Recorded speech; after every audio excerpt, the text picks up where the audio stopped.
নমস্কার, চ্যানেল রূপা মুখার্জিতে আপনাদের স্বাগত জানাই।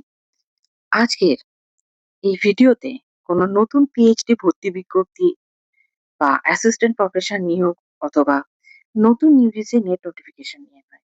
আজ আমরা আলোচনা করব এমন একটি বিষয় যা কয়েকদিন ধরে হাজার হাজার ইউজিসি নেট পরীক্ষার্থী, অভিভাবক এবং শিক্ষকদের মধ্যে উদ্বেগ তৈরি করেছে।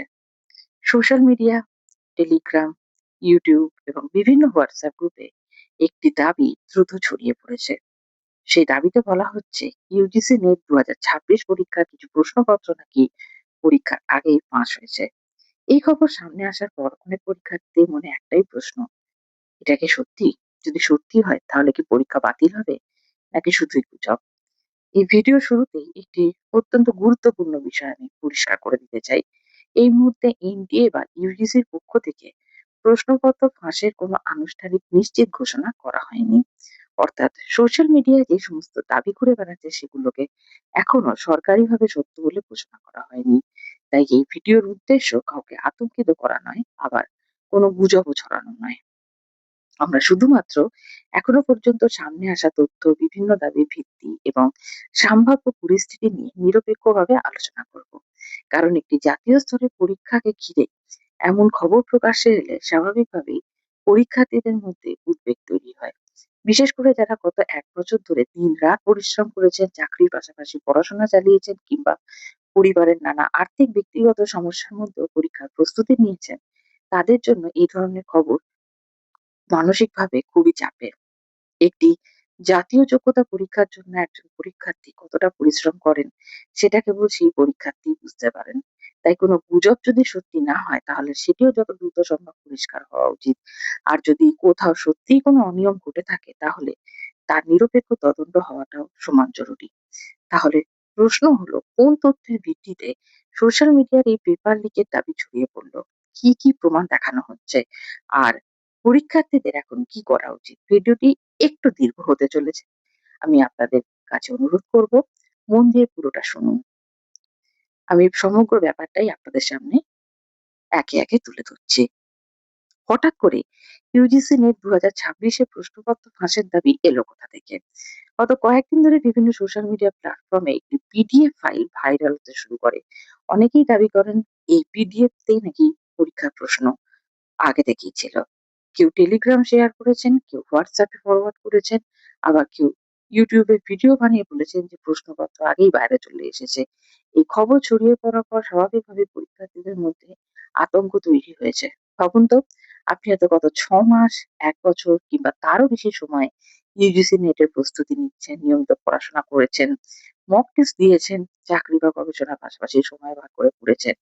পরীক্ষা দিয়ে বাড়ি ফেরার পর হঠাৎ যদি শুনতে পান প্রশ্নপত্র নাকি আগেই ফাঁস হয়ে গেছিল, তাহলে আপনার মনের অবস্থা কেমন হবে? সেটা কি আপনি ছাড়া অন্য কেউ বুঝবে? না। স্বাভাবিকভাবেই তখন মনে হবে আমার পরিশ্রম কি মূল্যহীন হয়ে গেল? যদি কেউ আগে থেকেই প্রশ্ন পেয়ে থাকে তাহলে কি সবার জন্য সময় সুযোগ ছিল? এই প্রশ্নগুলো একেবারেই স্বাভাবিক। তবে এখানেই একটা বিষয় মনে রাখা জরুরি। সোশ্যাল মিডিয়ায় কোনো পিডিএফ ভাইরাল হওয়া মানে সেটি আসল প্রশ্নপত্র এমনটা ধরে নেওয়া যায় না। কারণ বর্তমানে প্রযুক্তির সাহায্যে যে কেউ নকল প্রশ্নপত্র কিংবা প্রশ্ন কিংবা ভুয়ো ডকুমেন্টস তৈরি করে ছড়িয়ে দিতে পারে। অন্যদিকে যদি সত্যিই কোনো গোপন নথি বাইরে এসে থাকে তাহলে সেটিও তদন্তের মাধ্যমে প্রমাণ করতে হবে। অর্থাৎ শুধুমাত্র ভাইরাল হওয়া কোনো ছবি বা পিডিএফ কে দেখে চূড়ান্ত সিদ্ধান্তে পৌঁছে যাওয়া উচিত নয়। এখনো পর্যন্ত সবচেয়ে গুরুত্বপূর্ণ বিষয় হলো এনটিএ এর পক্ষ থেকে কি অভিযোগে কোনো সরকারি বিবৃতি এসেছে? কোনো তদন্ত শুরু হয়েছে? পরীক্ষা বাতিল হওয়ার সম্ভাবনা আদৌ আছে? এই প্রশ্নগুলোর উত্তর এখন প্রত্যেক পরীক্ষার্থীর জানা দরকার। এবার আসি সেই পিডিএফটি প্রসঙ্গে, যেটিকে কেন্দ্র করে পুরো বিতর্ক হয়েছে। পিডিএফ মধ্যে এমন কিছু প্রশ্ন ছিল যা নাকি ইউজিসি নেট 2026 এর ইংরেজি এবং সমাজতত্ত্ব অর্থাৎ সোশিওলজি বিষয়ের পরীক্ষার সঙ্গে অনেকটাই মিলে গেছে। কিন্তু পরীক্ষার্থীও সোশ্যাল মিডিয়ায় পোস্ট করে দাবি করেছে যে পরীক্ষায় আসা কয়েকটি প্রশ্ন ভাইরাল পিডিএফ এ আগে থেকেই ছিল। তবে এখানেই একটি অত্যন্ত গুরুত্বপূর্ণ বিষয় রয়েছে। এগুলো মূলত ব্যক্তিগত দাবি। এই দাবিগুলিকে এখনো পর্যন্ত কোনো সরকারি সংস্থা বা তদন্তকারী সংস্থা আনুষ্ঠানিকভাবে সত্য বলে নিশ্চিত করেনি। অর্থাৎ কেউ যদি বলে যে আমার পরীক্ষার প্রশ্ন মিলে গেছে, সেটি তদন্তের একটি সূত্র হতে পারে, কিন্তু সেটিই চূড়ান্ত প্রমাণ নয়।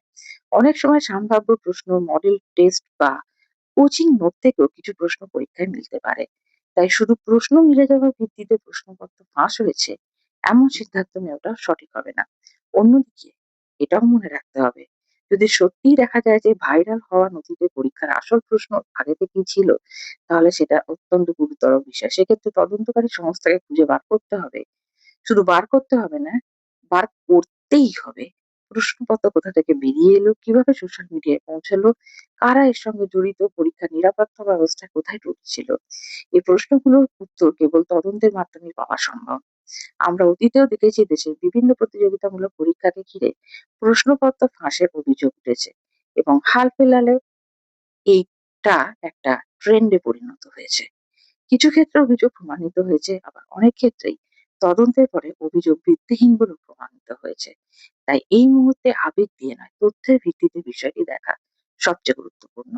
এখন পরীক্ষার্থীদের কাছে সবচেয়ে বড় প্রশ্ন হলো, যদি তদন্তে কোনো অনিয়ম ধরা পড়ে তাহলে কি পুরো ইউজিসি নেট পরীক্ষাই বাতিল হবে, নাকি শুধুমাত্র নির্দিষ্ট বিষয় বা নির্দিষ্ট শিফটের পরীক্ষা পুনরায় দিতে হবে?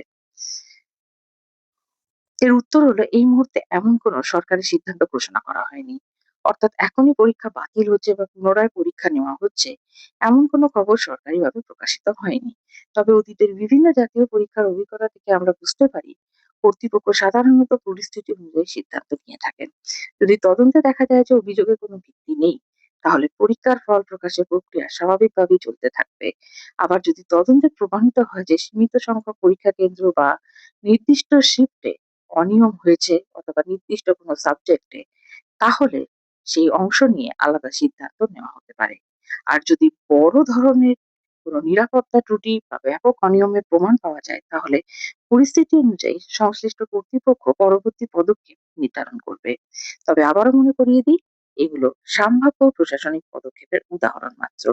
ইউজিসি নেট 2026-এর ক্ষেত্রে এখনো এমন কোনো সিদ্ধান্ত ঘোষণা করা হয়নি। এই কারণে সোশ্যাল মিডিয়ায় ছড়িয়ে পড়া পরীক্ষা বাতিল, ফল প্রকাশ হবে না, আবার পরীক্ষা হবে, এই ধরনের পোস্ট দেখে আতঙ্কিত হওয়ার কোনো কারণ নেই। কেবলমাত্র এনটিএ বা ইউজিসির অফিসিয়াল বিজ্ঞপ্তিকেই চূড়ান্ত তথ্য হিসেবে গ্রহণ করুন।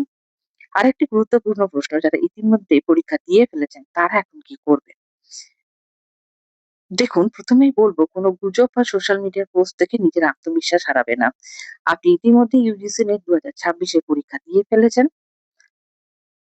আপনার হাতে আর প্রশ্নপত্র পরিবর্তন করার সুযোগ নেই। তাই অযথা উদ্বেগ বাড়িয়ে নিজের মানসিক চাপ বাড়ানোর প্রয়োজন নেই। বরং ধৈর্য ধরে অফিসিয়াল আপডেটের জন্য অপেক্ষা করুন। আর যদি আপনি আগামী ডিসেম্বরের জন্য প্রিপারেশন নিচ্ছেন, তাহলে সোশ্যাল মিডিয়ার ভাইরাল হওয়া পিডিএফ, তথাকথিত লিক হওয়া প্রশ্ন বা 100% কমন ধরনের পোস্টের পিছনে সময় নষ্ট করবেন না। কারণ এসব করে তথ্যে ভরসা করে পড়াশোনা করলে উল্টে ক্ষতিই হতে পারে। বরং এনটিএ নির্ধারিত সিলেবাস, আগের বছরের প্রশ্নপত্র, স্ট্যান্ডার্ড বই এবং নিজের প্রস্তুতির উপর ভরসা রাখুন। এখন প্রশ্ন হলো, এনটিএ এখনো পর্যন্ত পুরো বিতর্ক নিয়ে কি জানিয়েছে? কোন বিষয়গুলো সরকারিভাবে নিশ্চিত করা হয়েছে? তো দেখুন, সত্যি কথা বলতে কি, প্রশ্নপত্র ফাঁস নিশ্চিত এমন সিদ্ধান্ত সরকারিভাবে ঘোষণা হয়নি। ঠিক একইভাবে পরীক্ষা বাতিল অথবা সবার পুনরায় পরীক্ষা হবে, এই ঘোষণাও এখনো প্রকাশিত হয়নি। তাই এই মুহূর্তে প্রত্যেক পরীক্ষার্থীর উচিত শুধুমাত্র এনটিএ এর অফিসিয়াল ওয়েবসাইট বা সরকারি বিজ্ঞপ্তির উপর নির্ভর করা। দেখুন, আজকালকার ডিজিটাল যুগে একটি খবর কয়েক মিনিটের মধ্যে লক্ষ লক্ষ মানুষের কাছে পৌঁছে যায়। কিন্তু ভাইরাল হওয়া প্রতিটি খবর যে সত্যি হবে এমন কিন্তু সম্ভব নয়। তাই কোনো পোস্ট, ভিডিও বা টেলিগ্রাম মেসেজ থেকে সেটিকে সত্য বলে ধরে নেবেন না। যদি ভবিষ্যতে তদন্তে নতুন কোনো তথ্য সামনে আসে অথবা এনটিএ কোনো নতুন বিজ্ঞপ্তি প্রকাশ করে, তাহলে সেই তথ্যের ভিত্তিতেই পরবর্তী সিদ্ধান্ত জানা যাবে।